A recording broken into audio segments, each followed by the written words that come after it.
My brother stole my inheritance and turned my family against me. Karma struck him 20 years later. I, 52M, never thought I'd be sharing this story, but recent events have made me realize how karma works in mysterious ways. This is a long one, so buckle up. I've been holding on to this for 2 decades, and honestly, typing this out is harder than I thought it would be. 20 years ago, I lost both my parents in a car accident. I was 32 at the time, working as a junior architect at a small firm, while my younger brother had just started his own business. It was a rainy Thursday night when I got the call from the hospital. By the time I arrived, they were gone. My brother showed up an hour later, crying and hugging me in the hospital hallway. Looking back, I wonder if those tears were even real. Our parents left behind a substantial inheritance, their house, some property investments, and a decent amount in savings. Being the older son, I was named the primary executor of their will. The first few weeks after their death were a blur of funeral arrangements and paperwork. My brother seemed incredibly helpful, handling calls with the family lawyer and organizing meetings with the estate planner. I was grateful then. Now I know why he was so eager to help. The first red flag came when our family lawyer started acting strange around me. He'd known our family for years, but suddenly he was formal and distant. During one meeting, he actually asked if I'd gotten help for my problem. I had no idea what he was talking about. Then came the bombshell. While going through their paperwork, I discovered that my brother had convinced our parents to change their will just 2 months before their death. He told them I was struggling with gambling debts and wouldn't be responsible with the inheritance. The new will left him 80% of everything, while I got only 20%. The original will had been a 50-50 split. I remember sitting at our parents' kitchen table, staring at the amended will, feeling like I'd been punched in the gut. My brother walked in, saw what I was reading, and his entire demeanor changed. "It's for the best," he said, like he was doing me a favor. "Mom and Dad were worried about you." When I confronted him about the gambling accusations, he played innocent, claiming our parents had come to this decision on their own. But I had proof, emails between him and our family lawyer discussing how to protect the family assets from me. I'd found them in Dad's email account while looking for insurance documents. There were dozens of messages, all painting me as an irresponsible gambling addict who needed to be saved from himself. I printed out the emails and called a family meeting. Big mistake. My brother had been busy. He'd spent months telling everyone about my supposed gambling problem and how I'd been asking our parents for money. He'd even shown them fake bank statements and forged IOUs.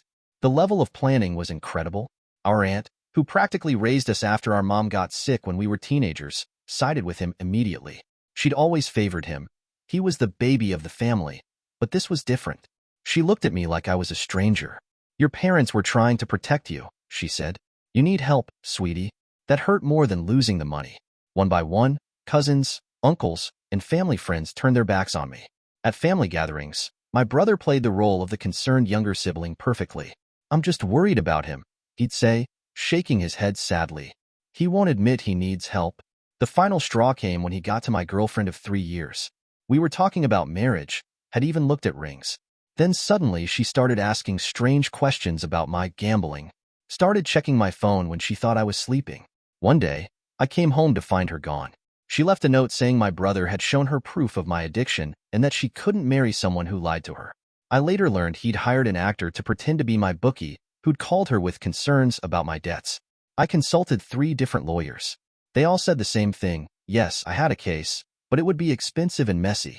My brother had all the resources now, plus the family's support. He'd already hired a high-powered law firm and let me know through them that he'd hate to see me waste what little I had left on a pointless legal battle. I took my 20% and disappeared. Moved to another state, changed my phone number, deleted social media. Starting over at 32 wasn't easy. I lived in a tiny studio apartment, worked insane hours at a new architecture firm, and spent my weekends alone. The hardest part was the holidays, knowing my family was together, probably talking about what a disappointment I was. But slowly, things turned around. I worked my way up at the firm, saved every penny, and eventually started my own company. Met my wife at a client meeting. She was selling her house and needed renovations before the sale. Instead of selling, she let me redesign it, and we moved in together a year later. We have 2 amazing kids now. For almost 20 years, I heard nothing from my family except occasional updates from distant relatives. My brother's business grew rapidly. He bought multiple houses, drove expensive cars, became a major donor to local charities. Meanwhile, I focused on building something real, project by project. My architecture firm specialized in sustainable design, and we developed a solid reputation. No flashy marketing, just good work and word of mouth. Then last month, everything changed. I got a call from our aunt. She was crying so hard I could barely understand her. My brother's entire business empire had crumbled overnight. Turns out he'd been running a massive Ponzi scheme for years, using our parents' inheritance as initial capital. The FBI was involved. He'd lost everything: the family house, the properties, his own homes. His wife left him, taking their 3 kids to her parents' house in another state. But here's the real kicker. He'd been stealing from our aunt too. She'd invested her entire retirement savings in his business ventures. Now she was facing foreclosure on her house. The house where she'd helped raise us, where we'd spent countless summers with our cousins. She called to apologize for not believing me years ago and asked for help. I sat on that request for a week. My wife said it was my decision, but reminded me that forgiveness can be healing. In the end, I paid off our aunt's mortgage. Not for her, but because that house holds too many memories of my parents. My kids deserve to know where their grandparents lived, to hear stories about the family they never got to meet. The fallout from my brother's arrest was massive. He'd scammed hundreds of people, including many family members and longtime friends. The FBI investigation revealed a web of lies going back decades. He'd been forging documents and creating fake investment returns since before our parents died. Family members who'd shunned me started reaching out one by one. First came the cautious Facebook friend requests, then the apologetic emails. "We should have listened to you. We were wrong. We didn't know what to believe back then."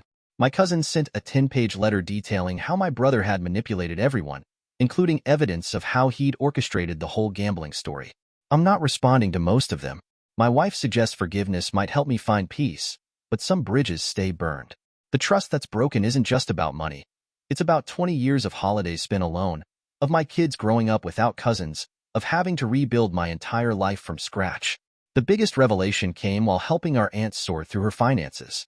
We found documents in her home office proving my brother had forged our parents' signatures on the amended will. After 2 decades, I finally had concrete proof of what I'd known all along. My lawyer says we could challenge the will's validity, but honestly, I don't care anymore. I built something better than what I lost. Last week, my brother sent a letter from jail.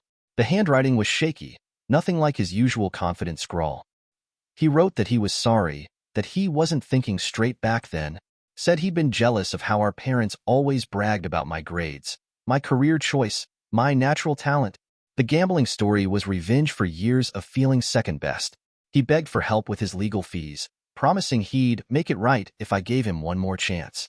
I sent back a single photo, me and my kids standing in front of my architecture firm's newest project, a sustainable community center that just won a national award. No words needed. The irony? That 20% inheritance I got? I invested every penny in my business. 20 years of hard work turned it into something bigger than what my brother stole. Meanwhile, he lost everything trying to get rich quick through lies and schemes. My daughter asked about her uncle recently after hearing some relatives talking at a school event. I told her sometimes family isn't about blood, it's about trust. When she and her brother are older, they'll understand the full story. For now, I'm teaching them what our parents taught me, that success means nothing without integrity. Some days I wonder if our parents knew what was happening in those final months, if they had doubts about the stories my brother told them. But I prefer to remember them as they were kind, hard-working people who taught me the value of building something real. To those wondering why I'm sharing this now, I guess seeing karma finally catch up made me realize some stories need to be told. Not for revenge, but as a reminder that time reveals all truths. The investigators say there might be more victims who haven't come forward yet. If my story helps even one person recognize similar patterns in their own family, it's worth telling. Edit. Wow, this blew up overnight. Thank you for all the support and awards. To address some common questions. 1. Yes, I've provided all documentation about the forged will to the FBI. They're including it in their investigation. 2. No, I won't be helping my brother with legal fees. Some lessons need to be learned the hard way. 3. For those asking about my kids' inheritance, everything I built is in a trust. They'll get it when they're ready, and yes, there are strict conditions about maintaining ethical business practices. 4. To those suggesting I sue now, the statute of limitations has passed for civil action on the will. Besides, what would be the point? He has nothing left to take. Maybe the real inheritance from our parents wasn't their money, but the values they taught me. I just wish it hadn't taken 20 years and a federal investigation to prove it. Thank you for watching. If you enjoyed this story, please hit that subscribe button.